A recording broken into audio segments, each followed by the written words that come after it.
নামাজ আমরা কেন পড়ব?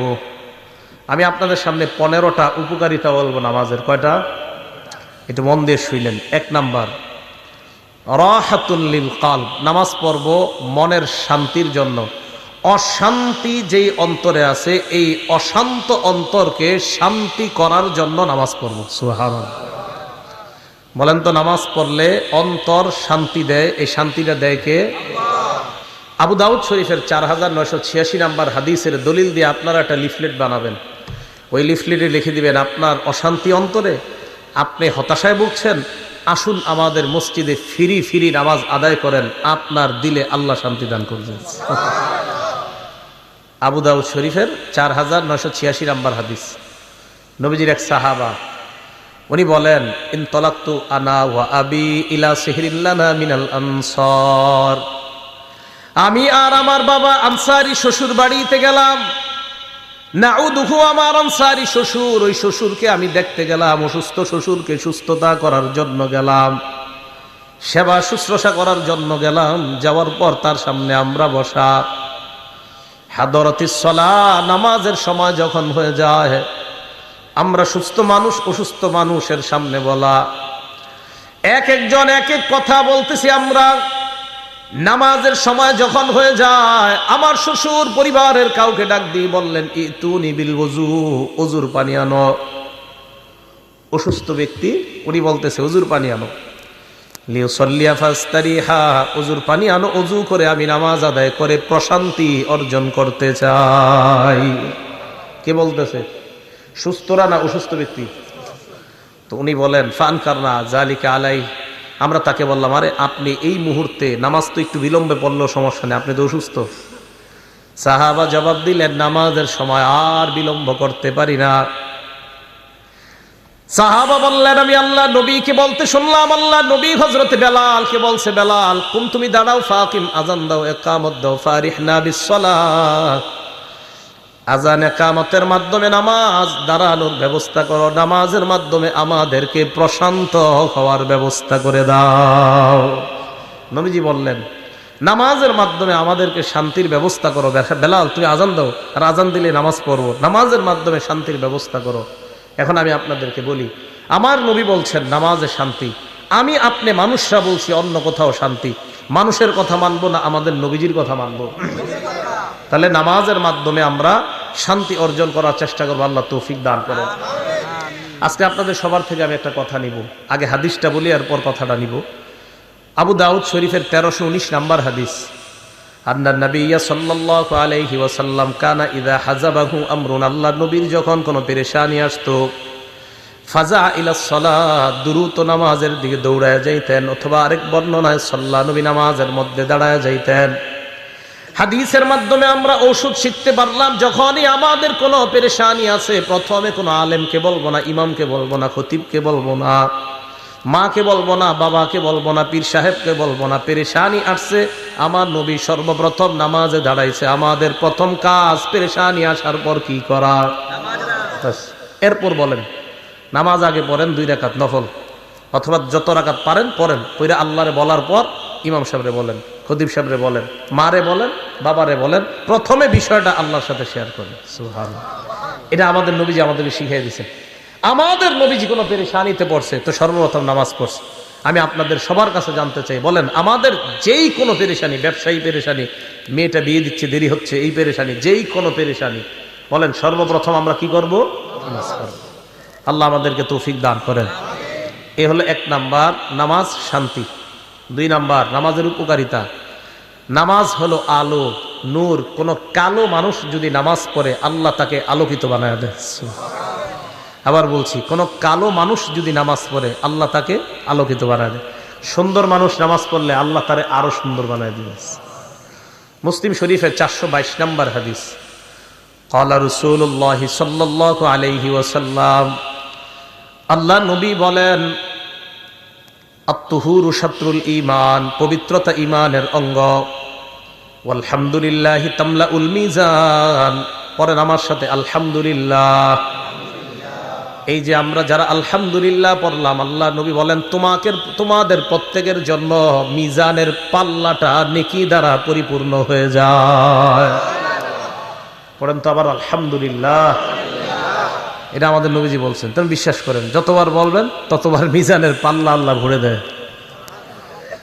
এরপর নবী বলেন সুবহানাল্লাহ আলহামদুলিল্লাহি তামলাআনে মা বাইনাস সামাওয়াতি ওয়াল আরদ। এবার পড়েন সুবহানাল্লাহ আলহামদুলিল্লাহ, মানে দুইটা একসাথে। আগে পড়ছেন শুধু আলহামদুলিল্লাহ, এখন বললেন সুবহানাল্লাহ আলহামদুলিল্লাহ। আল্লাহ নবী বলেন তামলাআনে মা বাইনাস সামাওয়াতি ওয়াল আরদ, আসমান জমিনের মাঝে যেই জায়গাটা, এই জায়গা নেকি দ্বারা পরিপূর্ণ হয়ে যায়। এরপর আল্লাহ নবী বলেন সালাতু নূর, নামাজ হলো আলো। নামাজ এটা কেমন আলো? আল্লাহ বলেন ইয়াউমা তারাল মুমিনিনা ওয়াল মুমিনাতি ইয়াসআ নূরুহুম বাইনা আইদিহিম ওয়া বিআইমানিহিম। কিয়ামতের ময়দানে ঈমানদার নারী পুরুষকে আপনি দেখবেন, তারা যখন কিয়ামতের ময়দানে হাঁটে তাদের সামনে নূর, পিছনে নূর। হারিকেন যেমন ভাবে দেখেন, এই যে লাইট, মাঝখানে একটা আলো অথবা হারিকেন মাঝখানে একটা আলো। কিয়ামতের ময়দানে ঈমানদার নারী পুরুষকে যখন দেখবেন, দেখার পর বুঝতে পারবেন সামনে আলো পিছনে আলো, কমপ্লিট একটা নূরের প্যাকেটের মধ্যে ঈমানদার কিয়ামতের ময়দানে হেঁটে বেড়ায়। তাহলে এই আলো বাড়াইতে হবে কিভাবে? নামাজ। বলেন তো এই আলো বাড়াইতে হবে কিভাবে? নামাজ। পড়ব তো নামাজ ইনশাআল্লাহ। আল্লাহ আমাদের সকলকে নামাজের মাধ্যমে আলোকিত জীবন গড়ার তৌফিক দান করেন। একটা কিতাব আছে নাম মুসনাদ আহমদ, হাদিসের কিতাব, 10 নম্বর খণ্ড 83 নম্বর পৃষ্ঠা। নবীজি 5 ওয়াক্ত নামাজের কথা আলোচনা করে বলেন মান হাফাযা আলাইহা, যারা 5 ওয়াক্ত নামাজ নিয়মিত আদায় করবে। বলেন কয় ওয়াক্ত? ফজর সহ না ফজর ছাড়া? 5 ওয়াক্ত নামাজ যারা নিয়মিত আদায় করবে, 3টা পুরস্কার নবী বলেন। 1 নম্বর কানাত লাহু নূর, এই ব্যক্তি দুনিয়াতেও আলোকিত হবে, কিয়ামতের ময়দানেও আলোকিত। 2 নম্বর বুরহানা, কিয়ামতের ময়দানে আমি আপনি যখন দাঁড়াবো, এই নামাজ আল্লাহর কাছে প্রমাণ হিসাবে উপস্থিত হয়ে যাবে। 3 নম্বর নাজাত ইয়াউমাল কিয়ামা, কিয়ামতের ময়দানে জাহান্নাম থেকে মুক্তির সনদ হিসাবে নামাজ আল্লাহর দরবারে দাঁড়িয়ে যায়। ভাই নামাজ ছাড়েন না, 1 ওয়াক্ত নামাজ ছাড়বেন না। আজকে আমাদের মাহফিল শোনার খুব আগ্রহ, কিন্তু নামাজ পড়ার এই পরিমাণ আগ্রহ আমাদের নেই। এবং এই জায়গায় আশাবাদী সবাই নামাজ পড়ছেন, কিন্তু যদি বলি কারা পড়েন নাই তাও লোক পাওয়া যাবে, কিন্তু হাত তুলেন না। কিন্তু দেখেন আমাদের দেশে সবচাইতে যে জিনিসটার আগ্রহ কম, সেটা হলো যত কাজ আছে সব আমরা আগ্রহী। হুজুর মিষ্টি বিলান আগ্রহী আছি, জিলাপি বিলান আগ্রহী, বিরিয়ানি দেন আগ্রহী, সিন্নি দেন আগ্রহী, মাহফিল করেন আগ্রহী, মাহফিলে টাকা দিব আগ্রহী, শুধুমাত্র নামাজে দেখেন না। আল্লাহ আমাদের সকলকে নিয়মিত নামাজ পড়ার তৌফিক দান করেন। পানি দিও। তাহলে যে ব্যক্তি নামাজ আদায় করবে, ওই ব্যক্তির জন্য নামাজ জাহান্নাম থেকে মুক্তির সনদ হয়ে যাবে। আল্লাহ আমাদের সকলকে নামাজ পড়ার তৌফিক দান করেন। 3 নম্বর নামাজের উপকারিতা, এই কথাটা ভালোভাবে শোনেন। হাদিসের কিতাবের নাম সহিহুল জামে, হাদিস নাম্বার 2573 নম্বর হাদিস। ক্বালা রাসূলুল্লাহ সাল্লাল্লাহু আলাইহি ওয়াসাল্লাম, আল্লাহ নবী বলেন আউয়ালু মা ইউহাসাবু বিহিল আবদু ইয়াউমাল কিয়ামাতিস সালাহ, কিয়ামতের ময়দানে সর্বপ্রথম আপনার ইবাদতের মধ্যে নামাজের হিসাব হবে। আল্লাহ নবী বলেন ফাইন সালাহাত, নামাজ যদি আপনার সঠিক হয়, সালাহা সাইরু আমালি, অন্যান্য আমলগুলা সঠিক। আবার বলছি ওয়া ইন ফাসাদাত, নামাজ যদি আপনার অশুদ্ধ হয়ে যায়, ফাসাদাত সাইরু আমালিহি, আপনার অন্যান্য আমল সব অশুদ্ধ বলে বিবেচিত হবে। কিয়ামতের ময়দানে আপনার সর্বপ্রথম হিসাব হবে নামাজের। ইবাদতের ক্ষেত্রে আপনার নামাজ যদি শুদ্ধ হয়, অন্যান্যগুলা একটু ভুল টুল থাকলেও আল্লাহ শুদ্ধ করে দিবেন।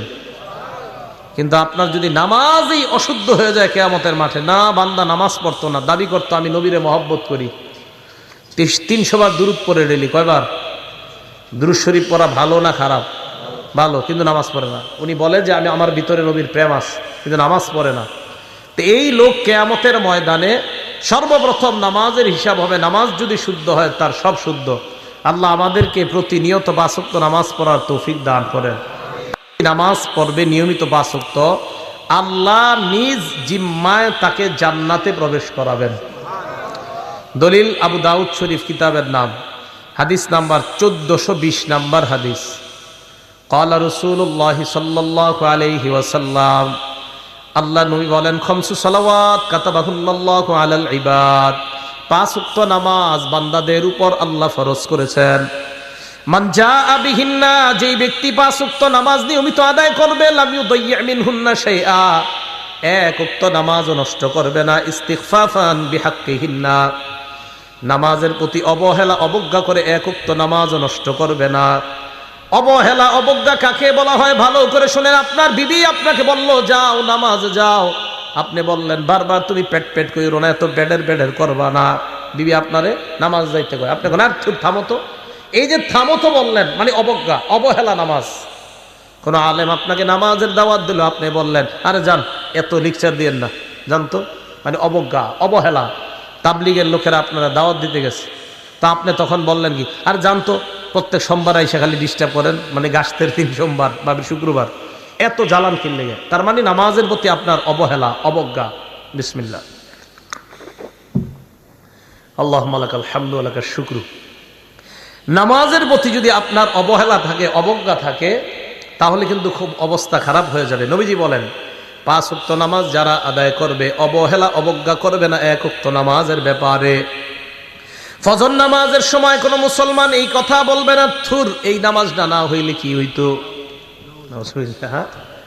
4 ওয়াক্ত তো ঠিক আছে, ফজরটা না হইলে কি হইতো, অবহেলা এমন কেউ বলবে না। 5 ওয়াক্ত নামাজ যারা নিয়মিত আদায় করবে, কানা লাহু আহদুন ইনদাল্লাহি আইয়ুদখিলাহুল জান্নাহ, আল্লাহর ওয়াদা 5 ওয়াক্ত নামাজ করে আমার কাছে তুমি আসো, আমি নিজ জিম্মায় তোমাকে জান্নাতের প্রবেশ করায়া দিব। নামাজ নিয়ে কবরে যান, আপনার কবর আলোকিত হবে। নামাজ ছাড়া কবরে যান না, ঝামেলায় পড়বেন। নামাজ ছাড়া কবরে গেলে মাটি 2 পাশ থেকে আপনাকে এমন ভাবে চাপ দিবে, আপনার এই বুকের হাড্ডিগুলা একটা আরেকটার ভিতরে ঢুকবে। নামাজ ছাড়া কবরে যায় না ভাইও, নামাজ ছাড়া কবরে যায় না। আল্লাহ আমাদের সকলকে 5 ওয়াক্ত নামাজ পড়ার তৌফিক দান করেন। উপকারিতা নাম্বার 5, আমারে আপনারে আল্লাহ সৃষ্টি করছে অস্থিরতা দিয়া, অস্থিরতা। সূরা মাআরিজের 19 থেকে 23 নম্বর আয়াতে আল্লাহ বলেন, ইন্নাল ইনসানা খুলিকা হালুআ, মানুষকে সৃষ্টি করা হয়েছে অস্থির করে, মানুষ সৃষ্টিগতভাবে অস্থির, মানুষ জন্মগতভাবে তার মধ্যে অস্থিরতা কাজ করে।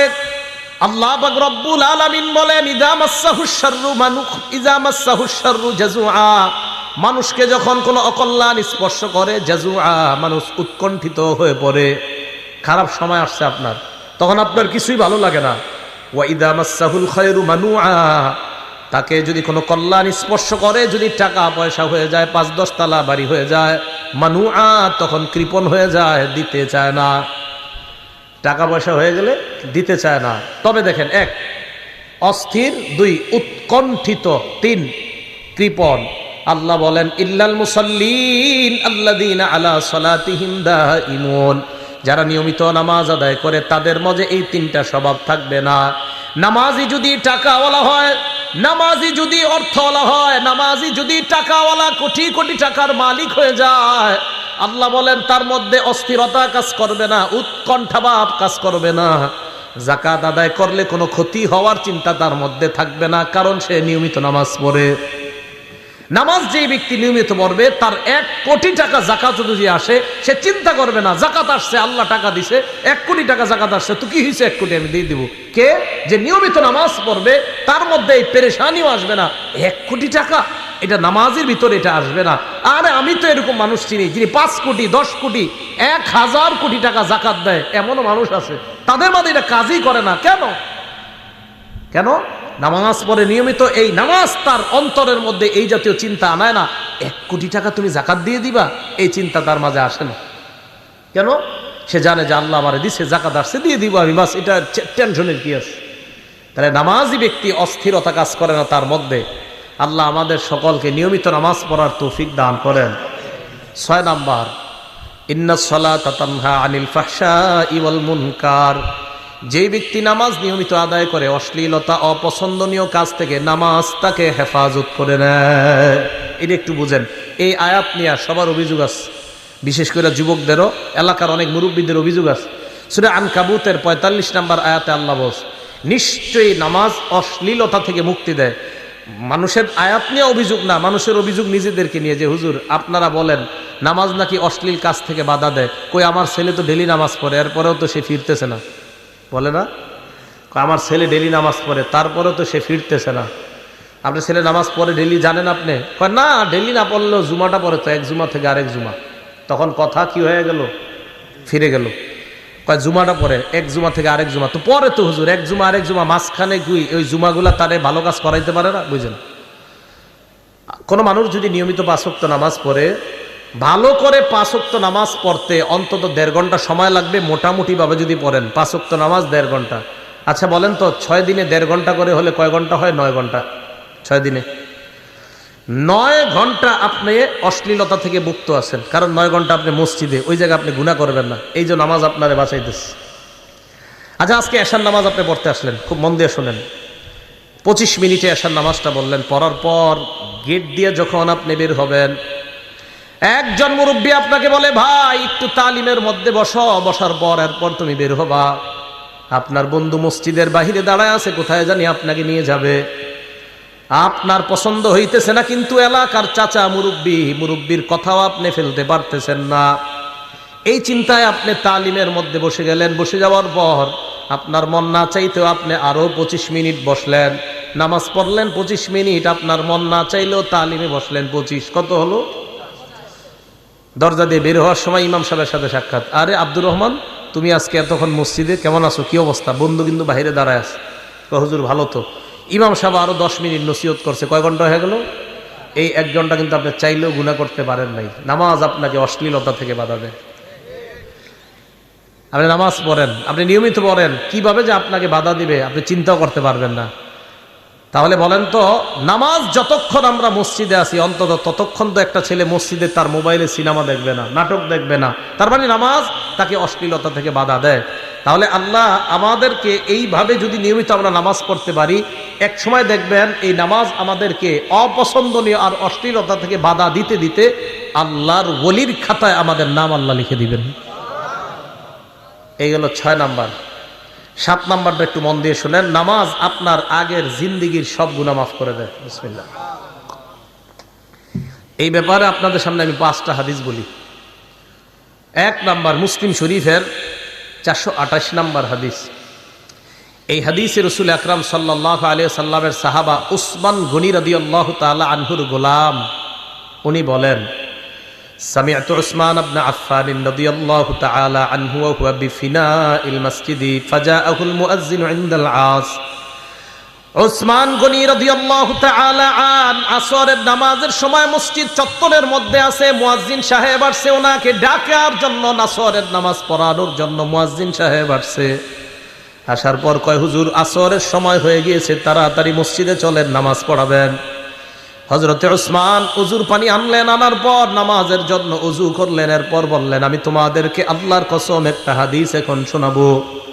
হযরতে উসমান বললেন, ইন্নী সামি'তু রাসূলুল্লাহি সাল্লাল্লাহু আলাইহি ওয়াসাল্লাম ইয়াকুল, আল্লাহ নবীকে আমি বলতে শুনলাম, লা ইয়াতাওয়াদ্দাউ রাজুলুন মুসলিমুন, কোন মুসলমান যখন ওযু করে, ওযু করার পর ভালোভাবে ওযু করে, করার পর নামাজের মধ্যে দাঁড়ায়, ফাইসাল্লি সালাতা, নামাজ আদায় যখন করে, করার পর ইল্লা গফারাল্লাহু লাহু মা বাইনাহু ওয়া বাইনাল্লাতি তালিহা, নামাজ আদায় করতে দেরি, তার আগের গুনাহগুলো আল্লাহ মাফ করতে দেরি হয় না। ওযু সুন্দর মতো করে নামাজে দাঁড়াবেন, আল্লাহ আপনার গুনাহগুলো মাফ করে দেয়। মুসলিম শরীফের 431 নম্বর হাদিসে হযরত উসমান গনি আরেকটা বর্ণনা বলেন, মা মিন ইমরিইম মুসলিমিন, কোন মুসলমান যখন ইহসিনু ওযু আহা, সুন্দরভাবে ওযু করে, ফরজের নামাজ সময় হওয়ার পর, ফজর না ফরজ, ফজর না ফরজ, ফরজ নামাজ উপস্থিত হয়ে যাওয়ার পর, বলেন তো ফজর না ফরজ? তাহলে ফজর, জোহর, আসর, মাগরিব, এশা সবগুলা ফরজ নামাজ উপস্থিত হয়ে যাওয়ার পর সুন্দরভাবে ওযু করে, ওযু করার পর নামাজ পড়ে, রুকু সেজদা সুন্দরভাবে করে, তাহলে ব্যবসায়ী ব্যবসার মধ্যে দোকানে বসা, ফরজ নামাজের সময় হয়ে গেছে। চাকরিজীবী তার চাকরি স্থলে বসা, ফরজ নামাজের সময় হয়ে গেছে। আমি আপনি আমরা যার যার পেশার মধ্যে আমরা জড়িত, ওই সময় নামাজের সময় হয়ে গিয়েছে। কৃষক তার কৃষি কাজ করার সময় জোহরের সময় হয়ে যায়, ফায়ুহসিনু উযুহা, সুন্দরভাবে ওযু করে, ওযু করার পর নামাজ আদায় করে। হযরত ওসমান বলেন, কানাত কাফফারাতান লিমা ক্বাবলাহা মিনাজ যুনুব, এই নামাজ তার আগের সমস্ত গুনাহের কাফফারা হয়ে যায়। মালাম ইউতি কাবীরা, তবে কবিরা গুনাহ করবেন না। জোরে বলেন, কি গুনাহ? আরো জোরে। কবিরা গুনাহ চিনেন নি? কারে কয়? হ্যাঁ, তা একটু শোনেন। বুখারী শরীফের 2653 নম্বর হাদিস, 2653। ক্বালা রাসূলুল্লাহ সাল্লাল্লাহু আলাইহি ওয়াসাল্লাম, আল্লাহর নবী বলেন, আল কাবাইর, কবিরা গুনাহ হলো আল ইশরাকু বিল্লাহ, 1 নাম্বার আল্লাহর সাথে শিরিক করা। 2 নাম্বার ওয়া উকুকুল ওয়ালিদাইন, পিতা মাতার নাফরমানি করা।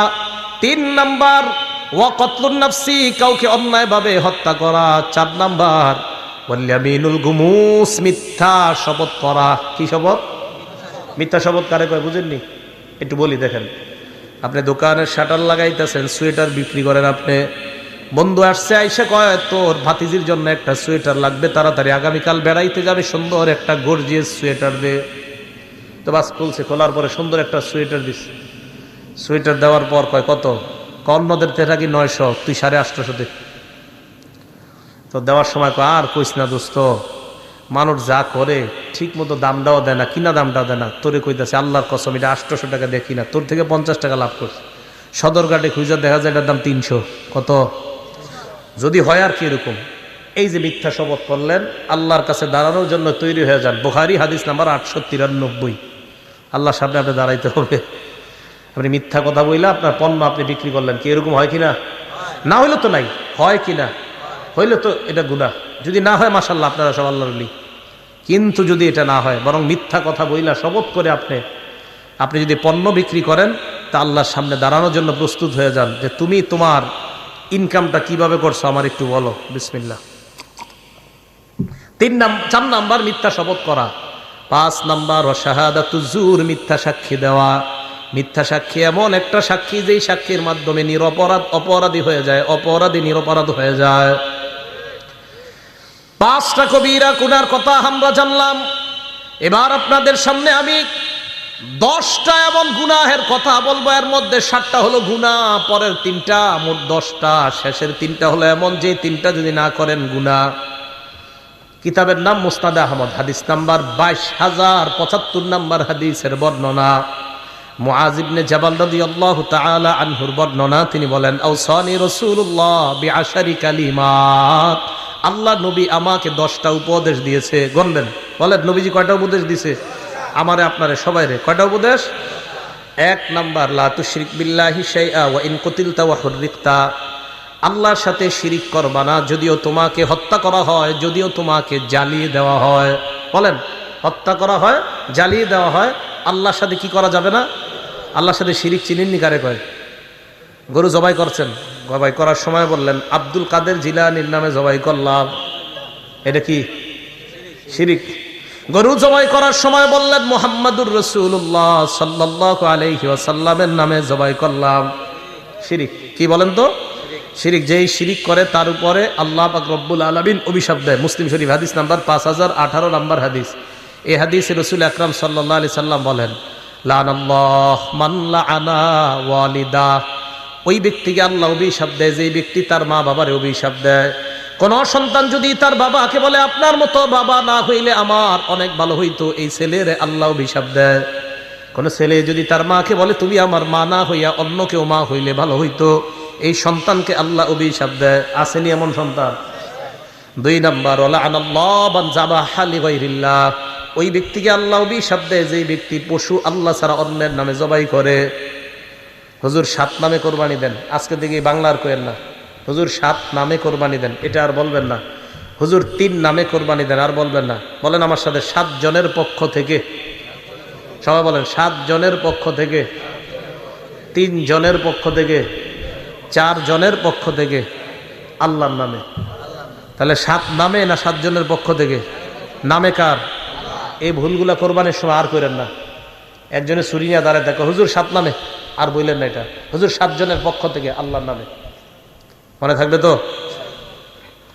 তো যেই ব্যক্তি আল্লাহ ছাড়া অন্য কারণে জবাই করে তার উপরে আল্লাহ অভিশাপ দেয়। 3 নাম্বার, ওয়ালা আনাল্লাহ মান গায়্যারা মানারাল আরদি। দেখেন তো এই অপরাধটা আপনাদের মাঝে আছে কিনা, যেই ব্যক্তি জমিন, অন্যের জমিন নিজের কবজায় নিয়ে নেওয়ার পর বলে ক্রয় সূত্রে এই জমির মালিক আরিফ বিন হাবিব। আছে? অন্যের জমিন সামান্য, এই সামান্য একটু জমিন যদি আপনার আয়াত্তে নিয়ে বাস লিখে দিয়েছেন ক্রয় সূত্রে এই জমির মালিক হাজি মোহাম্মদ মক, তার উপর আল্লাহ অভিশাপ দিতে থাকে। আল্লাহ 24 ঘন্টা তার উপর অভিশাপ চলতে থাকে। সে হজ করছে 50 বার, কয়বার? এই হজ করা অবস্থা অভিশাপ চলতেছে, আরেকজনের জমি মেয়েরা হজ করতেছে। এগুলো 3 নাম্বার। 4 নাম্বার, ওয়ালা আনাল্লাহ মান আওয়া মুহদিসা। যে ব্যক্তি কোনো বেদআতিকে আশ্রয় দেয় ওই ব্যক্তিকে আল্লাহ অভিশাপ দেয়। আপনাদের এলাকায় সালাগাই দিয়ে এক ব্যক্তি ঘুরতেছে, হঠাৎ আপনারা মনে করলেন লোকটা সালাগাই দিয়ে কেন হাঁটতেছে, মনে হয় ভিতরে কিছু আছে। চিন্তা ভাবনা কইরা তারে আপনারা পীর বানায়া দিয়ে এলাকার মধ্যে খানকা খুইলা দিলেন। আল্লাহ নবী কয় তোমার উপর আল্লাহ 24 ঘন্টা অভিশাপ দেয়, কারণ তুমি কেন বাটপারকে জায়গা দিলা। তাহলে শিরিক করা যাবে না। আবার আসেন আগের জায়গায় নবীর 10 উপদেশ মনে আসেনি, ওখান থেকে এই হাদিসে আসলাম।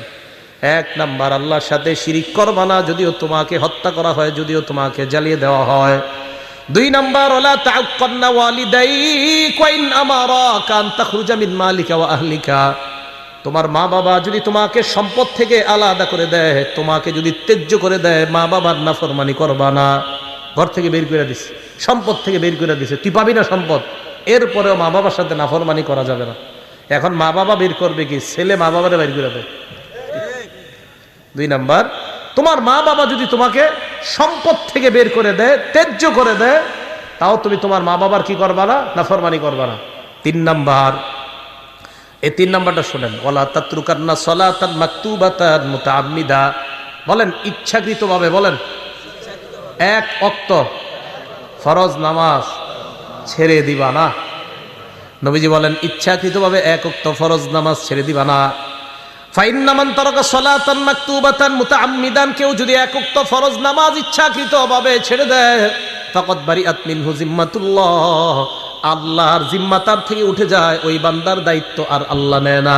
যা তোর যা মন চায় কর।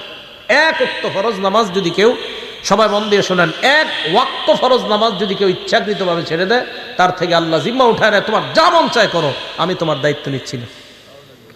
ভাই কথাটা খুব খুব খুব কঠিন কথা, বালিশে মাথা লাগায় চিন্তা করেন। 1 ওয়াক্ত নামাজ ইচ্ছাকৃতভাবে ছেড়ে দিলে আল্লাহ কষ্ট পায় আপনার উপর, আল্লাহ রাগান্বিত হয়। যা তোর যা মন চায় কর।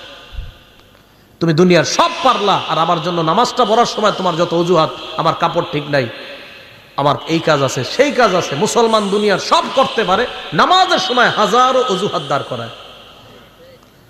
তো নবীজি বলছেন 1 ওয়াক্ত নামাজ যদি কেউ ইচ্ছাকৃতভাবে ছেড়ে দেয়, তার থেকে আল্লাহর যে একটা দায়িত্ব আছে এই বান্দার জন্য উঠে যায়। তো যা মন চায় কর। তাহলে 3 নাম্বার, ওয়াদা করা যায় 1 ওয়াক্ত নামাজ ইচ্ছাকৃতভাবে স্বেচ্ছায় সজ্ঞানে আর ছাড়বো না ইনশাআল্লাহ। আল্লাহ কবুল করেন। 4 নাম্বার, আল্লাহ নবী বলেন ওয়ালা তাশরাবান্না খামরা, মদ পান করবা না, গাঁজা খাইবা না, চিপায় চুপায় ইয়াবা টানবা না। কি টানবা না? ইয়াবা, গাঁজা। চিপা চুপায় বৈশা গাঁজা টানা যাবে না, ইয়াবা টানা যাবে না, মদ পান করা যাবে না।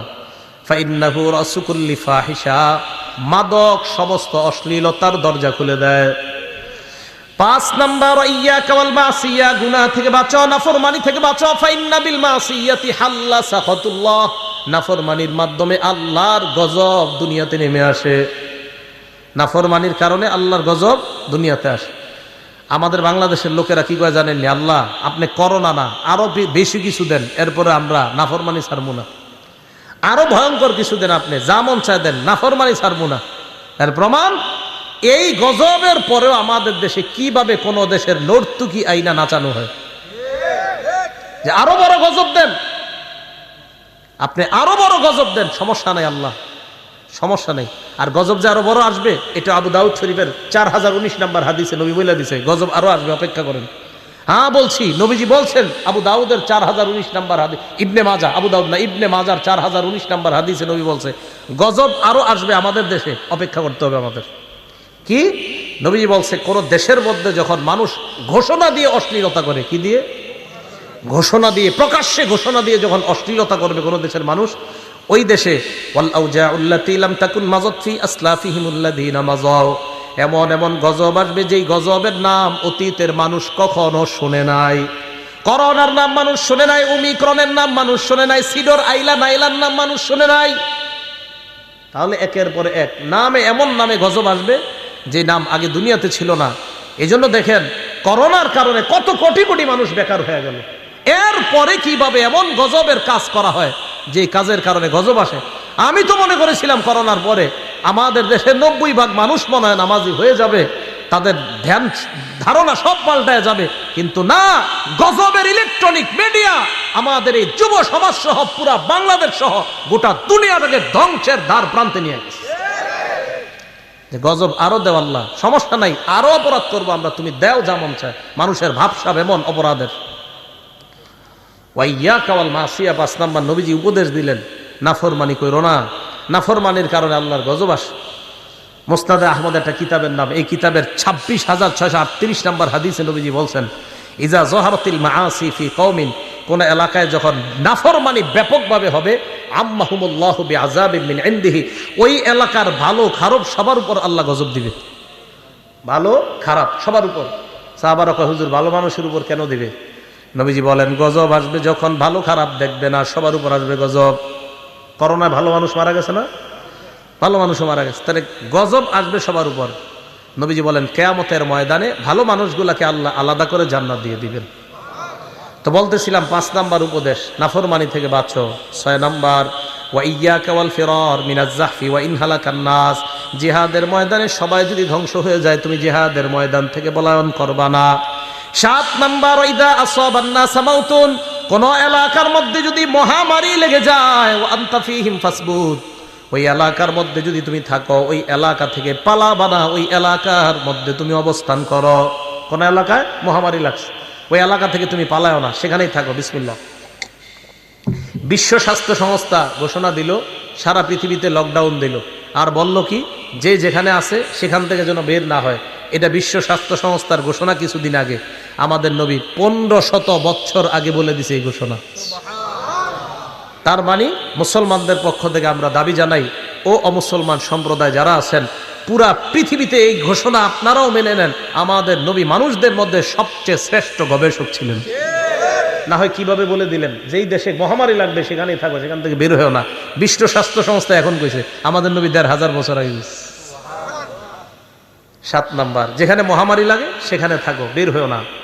8, 9, 10 নাম্বারটা মন দিয়ে শোনেন সব অভিভাবকরা। 8 নাম্বার, ও আনফিক আলা ইয়ালিকা মিন তাওলিকা, তুমি তোমার সামর্থ্য অনুযায়ী, সাধ্য অনুযায়ী পরিবারের উপর খরচ করবা। বেতন আপনার 15,000, আপনার সন্তান আপনার কাছে একটা মোবাইল চেয়েছে, মোবাইলের দাম 20,000। বেতন কত? মোবাইলের দাম কত? পরিবারে চালাবেন কিভাবে? এই সন্তান ওই বাবারে তখন সুদ নামক গুনাহে লিপ্ত করে। ওই বাবা তখন ছেলের দিকে তাকায় বাধ্য হয়ে ব্যাংক থেকে সুদ আনে। কি করবে? ছেলে কয়, মোবাইল যদি না দাও আমি পড়াশোনা করবো না। কি কথাগুলো ঠিক না? তো সাধ্য অনুযায়ী তুমি তোমার পরিবারের উপর খরচ করো, এটা হলো 8 নাম্বার। 9 নাম্বার, ওয়ালা তারফা আনহুম আসাকা আদাবা, তোমার পরিবারের উপর থেকে তুমি শাসনের লাঠি উঠাইবা না। পরিবারের উপর শাসনের লাঠি মানে আপনার বিবি যেন আপনাকে ভয়, এই ব্যাপারে যেন ভয় পায়, আমার স্বামী দুনিয়ার মধ্যে সবচাইতে ভালো, আমার স্বামীর মতো হাস্যোজ্জ্বল মানুষ নাই। তবে আপনার বিবি যেন অন্য মহিলাদেরকে এই কথা বলতে পারে, আমার স্বামী দুনিয়ার সব কিছুর সাথে আপোষ করতে রাজি, নামাজের সাথে আমার স্বামী কোনো আপোষ করবে না। নামাজ যদি না পড়ি, আমার স্বামীর চাইতে কালো চেহারা আর কারো হবে না। বিবি আপনাকে নিয়ে যেন এটা বলতে পারে যে আমার স্বামী সব ছাড় দিবে, আমাকে বলবে, একটু হাসি ঠাট্টা সব মানবে, কিন্তু নামাজ পড়বো না, আমার স্বামী আমার এই ছাড় দিবে না। এই ভয় প্রত্যেক বিবির মধ্যে যেন আপনার ব্যাপারে থাকে, এটা শাসনের লাঠি। আপনার ছেলে মেয়েগুলা যেন ফজরের সময় কয়, এই তাড়াতাড়ি ওঠ, আব্বা কিন্তু লাঠি নিয়ে আসতেছে, এই আব্বা রাগ হয়ে যাবে, আরে আব্বা গালি দিবে, বকা দিবে। দেখেন এখন আমাদের মাঝে না এই শ্রদ্ধাগুলো আর নাই। হ্যাঁ, আগে আমরা দেখেন ওনারা, আপনারা যারা আছেন 10 বছর আগেও, 15 বছর আগেও, আপনার বয়স যদিও 25-30, একটা ভয় কাজ করতো, এই আরে আব্বা রাগ করতেছে, ওঠ তাড়াতাড়ি ওঠ, ফজরের নামাজে চল। তার মানে বাবার প্রতি সন্তানদের একটা ভয়, এটা শ্রদ্ধা থেকে এই ভয়টা কাজ করতো।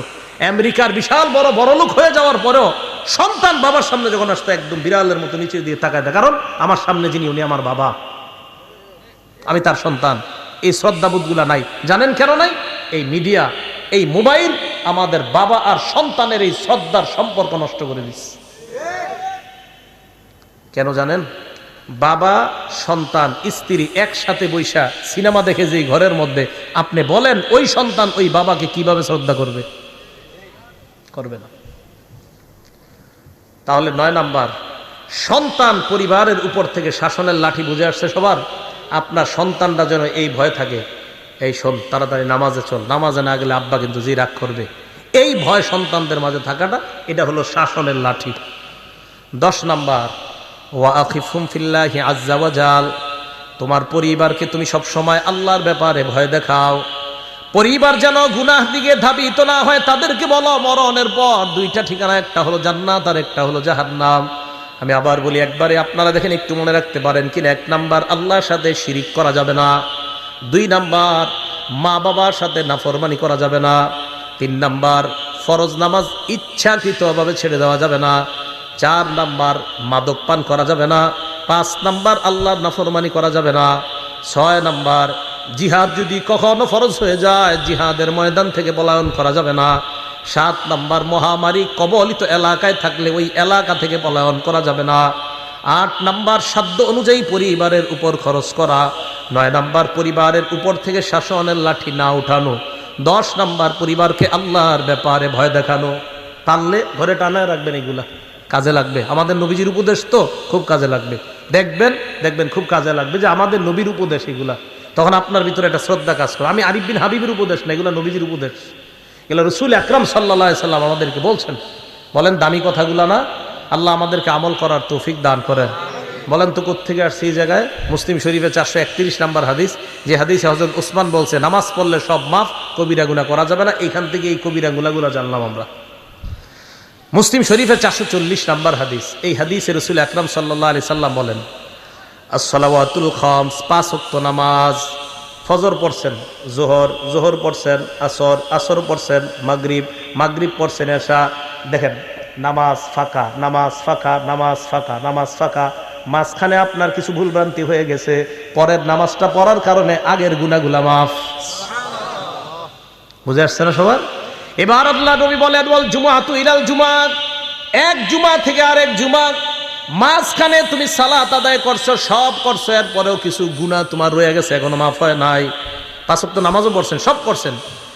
এরপরে আল্লাহ কয় ঠিক আছে তো এখনো তোর সুযোগ, জুমার নামাজটা আদায় করলেন, আগের ওই নামাজও পড়ছেন, সব করছেন, এরপরেও কিছু গুনাহ এখন আটকায় আছে। আল্লাহ নবী বলেন জুমা পড়লা, আগের গুনাহগুলা মাফ। করতে করতে আপনার বছর শেষ হয়ে গেছে, রমাদান উইলা রমাদান, এক রমজান থেকে আরেক রমজান এসে গেছে। মাঝখানে আপনি নামাজ ছাড়েন নাই, জুমাও ছাড়েন নাই, সব আপনি করছেন, এরপরে আপনার কিছু অপরাধ এখনো জুইলাস।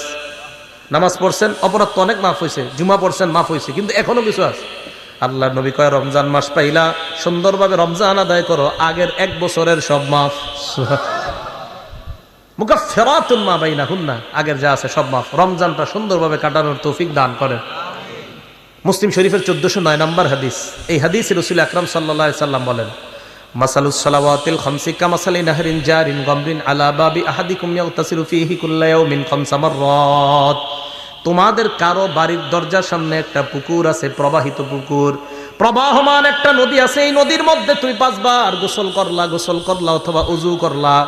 বলেন তো আমরা যদি আমাদের ঘরের সামনে একটা নদীর মধ্যে 5 বার গোসল করি, শরীরে ময়লা থাকবে? নবী বলেন 5 ওয়াক্ত সালাত তুমি আদায় করে নাও, তোমার জিন্দেগীর গুনাহগুলা ওই ময়লার মতো আল্লাহ ধুয়ে মুছে সাফ করে দেয়। আচ্ছা, আরেকটা বর্ণনা আপনাদের শোনাই। নাম ফাতহুল বারি, 4 নম্বর খণ্ড, 344 নম্বর পৃষ্ঠা। তবে এই ফাতহুল বারির লেখকের নাম ইবনে রজব। আব্দুল্লাহ ইবনে মাসউদ রাদিয়াল্লাহু তাআলা আনহু বলেন, তাহতারিকুনা, গুনাহের আগুনে তোমরা জ্বলতেছো।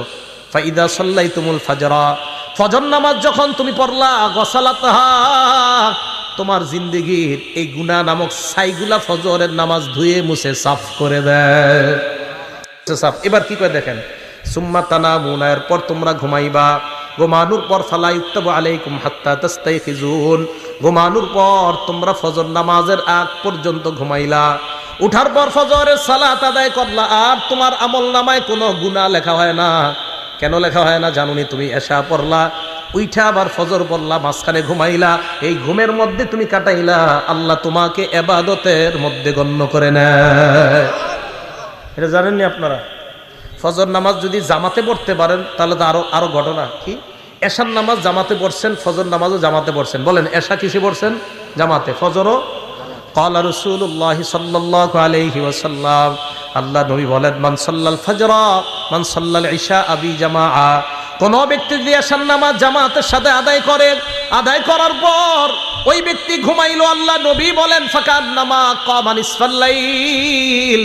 হাত উঠানো দরকার নাই। আজকে যারা যারা এশার নামাজ জামাতের সাথে আদায় করছেন, আপনারা একটু পরে ঘুমায় যাবেন। আল্লাহ নবী কয় এশার নামাজ জামাতে আদায় করছেন, অর্ধেক রাত দাঁড়ায় দাঁড়ায় ইবাদত করলে যেই সওয়াব, আপনি ঘুমের মধ্যে ওই সওয়াব পেয়ে যাবেন। এরপর আপনি উঠা ফজরের নামাজ জামাতে আদায় করলেন, বলেন ইনশাআল্লাহ। আগামীকাল যদি আপনারা সবাই ফজরের নামাজটা জামাতে আদায় করেন, নবী বলেন ফাকাদ নামাজ সাল্লাল লাইলা কুল্লাহ, সারা রাত নামাজের সওয়াব পেয়ে যাবেন। মুসলিম শরীফের হাদিস, 1377 নম্বর হাদিস। তাহলে নামাজ যদি আমরা পড়ি, এশা পড়ে যদি ঘুমাই, আর উঠা যদি ফজর পড়ি, বলেন ঘুমও ইবাদতে গণ্য করে নিবেন কে? কি পড়বো তো ইনশাআল্লাহ। তাহলে 7 নাম্বার, নামাজ পড়লে গুনাহ মাফ করে দেয় আল্লাহ। 8 নাম্বার, নামাজ পড়লে আমার আপনার মর্যাদা আল্লাহ বাড়ায় দেয়। মুসলিম শরীফের 480 নাম্বার হাদিস। নবীজির গোলাম সাওবান রাদিয়াল্লাহু তাআলা আনহুর কাছে এক ব্যক্তি আসছে।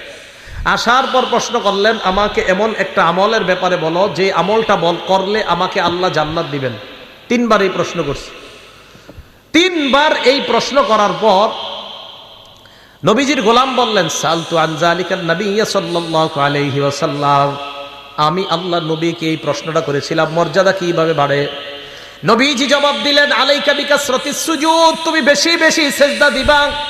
নামাজ যত পড়বা তত তোমার সিজদা হবে। ফাইন্নাকা লা তাসজুদু লিল্লাহি সাজদা, আপনি যখন একটা সিজদা দেন, ইল্লা রাফাকাল্লাহু বিহা দারাজা, এই এক সিজদায় আপনার মর্যাদা বেড়ে যায়। আবার সিজদা দিলেন আপনার গুনাহ মাফ হয়ে যায়। এক সিজদা দিলে মর্যাদাও বাড়ে, গুনাহ মাফ হয়। আরেক সিজদা দিবেন, আবার মর্যাদা বাড়ে, আবার গুনাহ মাফ হয়।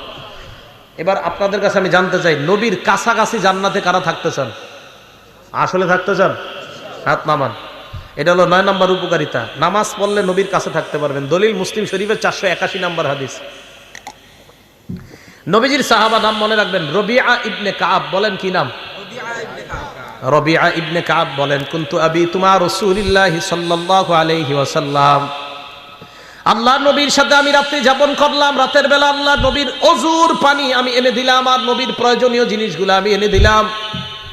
নবীকে আমি ওযুর পানি দেওয়ার পর আল্লাহ নবী আমাকে বললেন, সাল, এই মি আমার কাছে কিছু চাও। সাহাবা বলেন, নবীজি আমারে বললেন আমার কাছে কিছু চাও, যা চাইবা তাই দিমু, চাও। সুবহানাল্লাহ। আচ্ছা আমি আর আপনি হইলে কি চাইতাম বলেন তো? আপনাদের কথা কি? আমি হইলে মনে করতাম যে একটা বাড়ি টাড়ির ব্যবস্থা করে দেন, এরকমই। দেখেন আমাদের নবীজি সাহাবা কত বুদ্ধিমান। উনি বললেন, ইয়া রাসূলুল্লাহ ইন্নী আসআলুকা মুরাফাকাতাকা ফিল জান্নাহ, আমি জান্নাতে আপনার সাথে থাকতে চাই। ভাই তুমি কি কও? কয় যে এটাই চাই। নবীজি কয় আওয়া গায়রা যালিকা, এছাড়া আর কিছু চাও না? কয় না, এটাই চাই, আমি জান্নাতে আপনার সাথে থাকতে চাই। নবীজি বললেন, ফাআইন্নী আলা নাফসিকা বিকাসরাতিস সুজুদ, তাহলে বেশি বেশি সিজদা করো, নামাজ পড়ো। যত বেশি নামাজ পড়বা জান্নাতে আমার তত কাছে থাকবা। তাহলে আশেক রাসূল পাওয়া গেল। নামাজ পড়লে আশেক রাসূল, নামাজ বেশি পড়লে তাকে আশেক রাসূল বলা হবে। আবার বলছি, যে যত বেশি নামাজ পড়বে সে তত বেশি নবীকে মহব্বত করবে। যে যত বেশি নামাজ পড়বে সে দাবি করতে পারবে আমি তত বেশি আশেক রাসূল। আর যে নামাজ পড়বে না, নামাজ না পড়ে শুধুমাত্র লাফায় আর চিল্লাচিল্লি করে আর দাবি করে আমি নবীকে মহব্বত করি, সে আশেক রাসূল না আশেকে শয়তান। নামাজ পড়তে হবে, নামাজ ছাড়া যাবে না। আপনি চিন্তা করেন, একদিনও নামাজ পড়ে না, বছরে একটা অনুষ্ঠান করে লাফায় আর আমার ভিতরে নবীর প্রেম আছে। আরে তাহলে বলেন তো, আশেক রাসূল কি নামাজ ছেড়ে দিলে হবে না নামাজ পড়লে? নবীজির কাছে থাকা যাবে নামাজ ছাড়লে না পড়লে? আমি এটা যে মানি, আমার মন চাই এই হাদিসটা আমি পুরো বাংলাদেশের ঘরে ঘরে গিয়ে বলি যে নামাজ পড়লে আশেক রাসূল হয়, নামাজ না পড়লে হয় না। এই যে নবী বলছেন, মুসলিম শরীফের 481 নম্বর হাদিসে নবী বলছেন যে তুমি যত সেজদা করবা জান্নাতে আমার তত কাছে থাকবা। আমি আপনি বলতেছি না, নবীর প্রেম যত থাকবে তত জান্নাতে। নামাজ পড়ি আর না পড়ি, নাউজুবিল্লাহ, আমার নবী কয় না, যত বেশি নামাজ পড়বা তত বেশি তোমার মাঝে আমার মহব্বত পয়দা হবে আর তুমি তত কাছে আমার জান্নাতে থাকবে। নবী বলে একটা, আমি আপনি স্লোগান দিয়ে আর একটা, কিভাবে হবে? এগুলো 9 নম্বর কথা, নামাজের উপকারিতা। যত বেশি নামাজ তত নবীর কাছে জান্নাতে। 10 নম্বর, আপনারা আজকে এশার নামাজে হাইটা হাইটা মসজিদে গেছেন কারা? দেখি এইবার হাত তোলেন, সমস্যা নেই। হাইটা হাইটা গেছেন না মসজিদে? হাত নামান। হাইটা যারা মসজিদে গেছেন, মুসলিম শরীফের 1407 নম্বর হাদিস, ক্বালা রাসূলুল্লাহ সাল্লাল্লাহু আলাইহি ওয়াসাল্লাম, আল্লাহ নবী বলেন, মান তাতাহহারা ফি বাইতিহি, যেই ব্যক্তি ঘরে ওযু করে, তাহলে একটা সুন্নাত যদি পারেন পালন করেন, পারেন যদি ওযুটা ঘরে করবেন, করার পর এরপর আপনি ঘর থেকে বের হলেন, এই যে দরজা দিয়ে এই যে বাহিরে পাটা রাখছেন, মসজিদে যাবেন, কানাত খতওয়াতা, আপনার 2 পা 2 ভাগ হবে আল্লাহর কাছে। কিভাবে? প্রথম আপনি পাটা রাখলেন, তাহুত্তু খতিয়া, পা রাখার সাথে সাথে আপনার গুনাহ মাফ।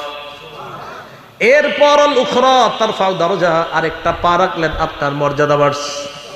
তাহলে নামাজের দিকে যদি আপনি যান, সুম্মা মাশা ইলা বাইতিম মিন বুয়ুতিল্লাহ, আপনি যদি ওযু করার পর আল্লাহর কোন ঘরের দিকে রওনা করেন, 1 পা ফালাইবেন গুনাহ মাফ, আরেক পা ফালাইবেন মর্যাদা বেড়ে যায়। তাহলে যত বেশি হাইটা মসজিদে যাবেন তত সওয়াব।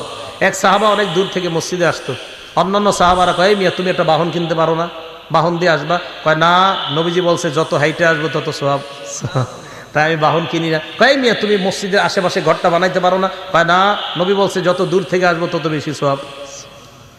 তাহলে 10 নাম্বার, যত বেশি হাইটে আমরা মসজিদে যাব তত বেশি সওয়াব। 11 নাম্বার, মসজিদে সকাল সন্ধ্যা কয়বার যাই আমরা? বলেন কয়বার যাই? 5 বার। বুখারী শরীফের 662 কত হয়? 600। আমি আবার এটা করাই প্রত্যেক মাহফিলে, এটি বলাই কেন জানে? চা স্টলের সামনে আমরা গিবত শেখাত না করে এমনি কমু, হুজুর কালকে 662 কইছে, কয় কি? কয় বুখারী শরীফের 662 নাম্বার। মানে আমি চাইতেছি আমাদের মুসলমানদের কথাবার্তাগুলো এরকম হয়ে যাক, চা স্টলের সামনে বৈশা গিবত শেখায়তের পরিবর্তে এগুলা হোক যে বুখারী শরীফের হুজুর শিখাইছে 3-3-3-1 3331 নাম্বার হাদিস। কই জায়গায় কি কইছে? কই জায়গা বলছে ইস্তাউসু বিন নিসা, মহিলাদেরকে খালি ওয়াজ করো, পিটাইও না, খালি ওয়াজ করো, ওয়াজ করো। সুবহানাল্লাহ। আবু দাউদ শরীফের 3-3-1 3331 নাম্বার হাদিস। কইতে সুন্দর লাগে না কথাগুলা? ওইখানে আবার কি কইছে? কই জায়গায় বলছে এমন একটা সময় আসবে যে সময় সবাই মিছিল দিয়া সুদ খাবে, কেউ বাকি থাকবে না। ডাইরেক্ট যদিও না খায়, সুদের হাওয়া সবার গায়ে লাগবে, নবীজি বলছেন এরকম। 3370 নাম্বার হাদিস বুখারী শরীফের। ওখানে আবার কি? ওখানে নবী দুরূদ শিখাই দিয়েছে। কয় কোন দুরূদ? কয় যেটা নামাজে পড়ি। সুবহানাল্লাহ। আল্লাহুম্মা সাল্লি আলা মুহাম্মাদি ওয়া আলা আলি মুহাম্মাদ। এই বিষয়গুলো আমি চাইতেছি মুসলমানদের মুখে মুখে চা স্টলের সামনে এইগুলো আলোচনা হোক, গীবত শেখায়ত না হোক। তো বলতেছিলাম বুখারী শরীফের 662 কত হয়? 600। বলেন না একটু, আমরা আলোচনা করি। 662 কত হয়? 662। এই হাদিসে রাসূল আকরাম সাল্লাল্লাহু আলাইহি সাল্লাম বলেন, মান গাদা ইলাল মাসজিদি ওয়া রাহা, কোন ব্যক্তি যখন সকাল সন্ধ্যা মসজিদে যায়, আ'আদাল্লাহু লাহু নুজুলাহু মিনাল জান্নাতি কুল্লামা গাদা আও রাহা, যতবার মসজিদে যায় ততবার তার জন্য জান্নাতে মেহমানদারি প্রস্তুত হয়ে যায়। পেট রেডি করেন তাড়াতাড়ি খাওয়ার জন্য। কি পরিমাণ খাইবেন দেখি জান্নাতে গিয়ে। যতবার মসজিদে যাবেন ততবার মেহমানদারি। তাহলে আমরা যতবার মসজিদে যাচ্ছি চিন্তা করেন কি পরিমাণ খানা আল্লাহ আমাদের জন্য রেডি করে রাখছে। এগুলো 11 নম্বর ফজিলত নামাজের, যে যতবার নামাজে যাবেন ততবার জান্নাতে মেহমানদারি। 12 নম্বর ফজিলত। আচ্ছা, নামাজ পড়ার পর আপনারা অনেকে বসে থাকেন না মসজিদে? সুবহানাল্লাহ, আলহামদুলিল্লাহ, লা ইলাহা ইল্লাল্লাহ, আল্লাহু আকবার, বসে বসে তাসবিহ পড়েন। আপনি তাসবিহ পড়েন না, কিচ্ছু করেন না, এমনি বসে রয়েছেন নামাজ পড়ে। আল্লাহ বসে রয়েছেন মসজিদের এক কোনায়, অজু অবস্থায় বসে রয়েছেন, বসে বসে ঘুমাইতেছেন, অজু অবস্থায় বসে বসে ঘুমাইতেছেন, বসে রয়েছেন, কোনো কাজ করতেছেন না। নবীজি সাল্লাল্লাহু আলাইহি সাল্লাম বলেন, বুখারী শরীফের 2119 নাম্বার হাদিস, 2119, 2119, ঠিক না? 2119, 2119। এই হাদিসে রাসূল আকরাম সাল্লাল্লাহু আলাইহি সাল্লাম বলেন, আল মালাইকাতু তুসাল্লি আলা আহাদিকুম মা দামা ফি মুসাল্লাহুল্লাযী ইউসাল্লি ফীহি। নামাজ পড়ার পর মুসল্লি যেই জায়গায় বসে আছে, বসে থাকার পর ওই মুসল্লি যতক্ষণ মসজিদ থেকে বের না হয়, ফেরেশতারা তার জন্য আল্লাহর কাছে 2টা দোয়া করতেই থাকে। 1 নাম্বার ফেরেশতারা বলে, আল্লাহুম্মা সাল্লি আলাইহি, মাবুদ তুমি এই বান্দার উপর শান্তি নাজিল করো। মাবুদ গো, বেচারা পেরেশানি হয়ে মসজিদে বসে আছে, আল্লাহ আমরা ফেরেশতারা বলতেছি তারে তুমি শান্তি দিয়ে দাও। ভাই কিভাবে বুঝাবো আপনাদেরকে? আপনি পেরেশান হয়ে মসজিদে গিয়ে বসে রয়েছেন, ফেরেশতারা আল্লাহ রেখে, আল্লাহ তারে শান্তি দাও। সুবহানাল্লাহ। 2 নাম্বার আল্লাহুম্মা রহমহু, আল্লাহ তুমি তাকে তোমার রহমতের চাদর দ্বারা ঢেকে নাও। দোয়া দুইটা সুন্দর না? তাহলে অস্থির কাজ করতেছে, পেরেশানিতে আছেন, মসজিদে নামাজ পড়ে একটু বসে থাকেন, আর মনে মনে ভাববেন যে হুজুরে বুখারী শরীফের দলিল দিয়ে বলছে আমি মসজিদে যতক্ষণ বসে থাকবো আমার পেরেশানি দূর হওয়ার জন্য ফেরেশতারা দোয়া করবে। এগুলো 12 নাম্বার উপকার। 13 নাম্বার, মসজিদে যায় দেখছেন আপনাদের এলাকায় জোহর কয়টায়? 1:30 না 1:01? আচ্ছা 1:01 ধরে নিই আমরা। মসজিদে গেছেন আপনি, যাওয়ার পরে সুন্নত পড়ে দেখতেছেন 20 মিনিট বাকি আছে, বসে রয়েছেন, কোনো কাজ নেই। এই যে আপনি বসে রয়েছেন আরো 20 মিনিট বসে থাকবেন, আপনি এমনি বসে রয়েছেন, অটোমেটিক গাছের পাতার মতো আপনার গুনাহ জোরে পড়তেছে। দলিল মুসলিম শরীফের 475 নম্বর হাদিস। ক্বালা রাসূলুল্লাহ সাল্লাল্লাহু আলাইহি ওয়াসাল্লাম, আল্লাহ নবী বলেন আমি কি তোমাদেরকে এমন 3টা আমলের কথা বলবো না যেই 3টা আমল করলেই তোমাদের গুনাহ অটোমেটিক মাফ হইতে থাকে? 1 নাম্বার ইসবাগুল ওযুই আলাল মাকারিহ, তুমি অপছন্দ মানে কষ্ট হইতেছে ওযু করতে, কষ্ট, এরপরেও তুমি ওযু করতে কষ্ট হইতেছে, এরপরেও ওযু করতে কষ্ট হয়, মনে করেন এই জায়গায় একটু সমস্যা আছে, তো আপনি আস্তে ধীরে ওযু করতেছেন, কষ্ট। 1 নাম্বার কষ্ট হইল ওযু করা। 2 নাম্বার কাসরাতুল খুতা ইলাল মাসাজিদ, হাইটা বেশি বেশি মসজিদে যাওয়া। 3 নাম্বার ইন্তিজারুস সালাতি বাদাস সালাহ, নামাজের অপেক্ষায় বসে থাকা। এই 3টা আমল তোমরা করতেছো, গাছের পাতার মতো গুনাহ জড়ে পড়ে যায়। এই জায়গায় গাছের পাতা শব্দটা নাই, এখানে আসছে গুনাহ জড়ে পড়ে। আরেক হাদিসে আসছে নবীজি সাল্লাল্লাহু আলাইহি সাল্লাম বের হইতেছে, সাহাবা তাকায় রইছে, তো মাথায় লাইগা গাছের পাতা ঝরে পড়তেছে, তাকায় রইছে। নবীজি বলেন কি ব্যাপার, আশ্চর্য হইতেছো, গাছের পাতা পড়তেছে? এই গাছের পাতাগুলা যেইভাবে পড়ে নামাজ পড়বা এইভাবে তোমার গুনাহগুলা ঝরে পড়ে যায়। তাহলে 13 নাম্বার আমরা জানলাম, মসজিদে গিয়া অপেক্ষা করলেও কোনো লস নাই। কিন্তু আপনারা কি করেন জানেন, 1:01টার সময় যদি 1:16 বাজে যায় অথবা 17 ইমাম সাহেব আসে না, সবাই একসাথে মিছিল দিয়া হুজুর আসে না কেন হুজুর আসে না কেন? এখন থেকে আর এটা করবেন না। কেন? যে হুজুর আসতে 2 মিনিট দেরি হইলে আমার লাভ, 2 মিনিট আরো গুনাহ ঝরবে। ঠিক আছে না? এই গেল 13। 14 নাম্বার আবু দাউদ শরীফের 558 নম্বর হাদিস। নবীজি সাল্লাল্লাহু আলাইহি সাল্লাম বলেন, ঘর থেকে যারা উজু করে বের হয়ে মসজিদে আসবেন, আসার পর নামাজে দাঁড়াইলেন, আজরুহু কাজরিল হাজিল মুহরিম, ইহরাম বাঁধা অবস্থায় হাজী সাহেব হজ করলে যে সওয়াব আপনি ওই সওয়াব পাবেন। নামাজে গেলে আপনি দেখেন কত পরিমাণ সওয়াব, হজের সওয়াব, নামাজে গেলে গুনাহ মাফের সওয়াব, নামাজে গেলে মর্যাদা বাড়ার সওয়াব, নামাজে গেলে নবীর কাছে জান্নাতে থাকার ফজিলত, আর কিছু না। মানুষ বুঝে না, মানুষ দুনিয়ার সব করে নামাজ ছাড়া। বিশ্বাস করেন আমাদের সব সুন্দর নামাজ ছাড়া।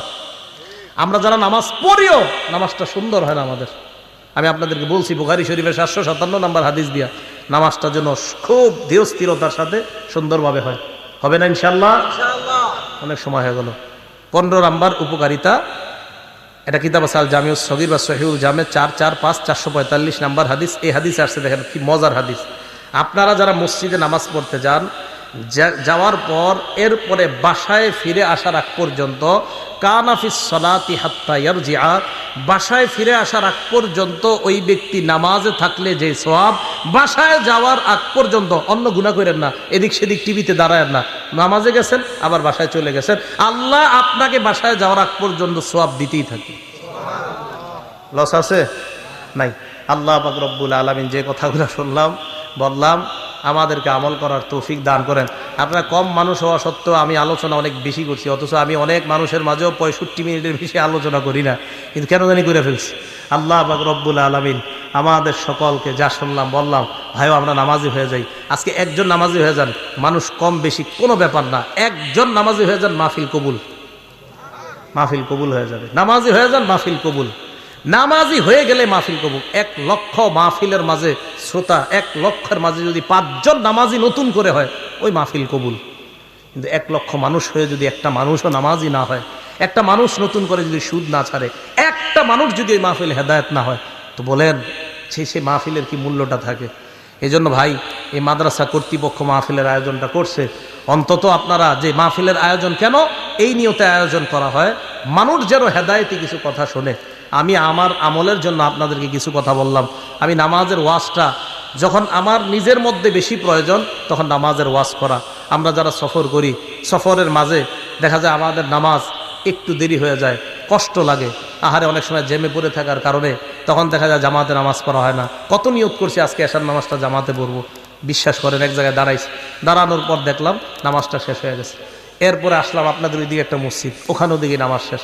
আরেক জায়গায় থামাইলাম, ওখানেও নামাজ শেষ। ভাবলাম 15তে জামাত, গিয়ে দেখি না ওই জায়গায় জামাত হয়ে গেছে 8টায়।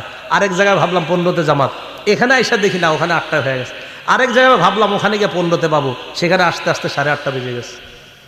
তো এইভাবে দেখেন সফরের মধ্যে অনেক সময় এইগুলো মেনটেন করা কষ্টকর হয়ে যায়। তো আমি চিন্তা করলাম এরকম হইতেছে কেন, মানে নামাজের ওয়াজ করা দরকার। তাই আজকে আপনাদের নামাজের ওয়াজ করলাম, আমার মাঝেও নামাজের গুরুত্বটা যেন বেড়ে যায়। কেন জামাত পাইলাম না, কেন জামাত পাইলাম না? নিশ্চিত কোনো অবহেলা আছে, তাই জামাত পাইনি।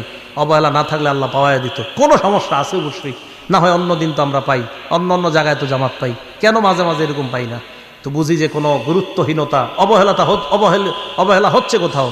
তাই জন্য আমার দরকার সর্বপ্রথম ভাই আমরা সবাই নামাজি হয়ে যাই। এক ওয়াক্ত নামাজ ছাড়েন না, এক ওয়াক্ত নামাজ কাজা করবেন না, এক ওয়াক্ত নামাজ কাজা করবেন না। বাবা লাগেন, ভাই লাগেন, স্টেজে আসেন, পায়ে ধরতে বলেন তাও ধরতে রাজি আছে। নামাজ ছাড়েন না, দুনিয়ার সব কিছুর সাথে আপোষ করেন, নামাজের সাথে আপোষ করেন না। এক ওয়াক্ত নামাজ ছাড়েন না। বিশ্বাস করেন নামাজ যদি আপনি ছেড়ে দেন, আল্লাহ আপনি নামাজ ছেড়ে দিলে আর কবে আপনি আল্লাহরে রাজি করবেন বলেন? আপনি আল্লাহ, যে আল্লাহ আপনারে বানাইলো, আল্লাহ বললেন 5 ওয়াক্ত নামাজ। দেখেন তাবলিগওয়ালা সাথী ভাইয়েরা দাওয়াত দিতে গেলেই বলে লুঙ্গির একটু সমস্যা আছে, আপনি যান পরে আসতেছে। 7 দিন দাওয়াত দেয়, তাও একই কথা বলে পরে আসতেছে।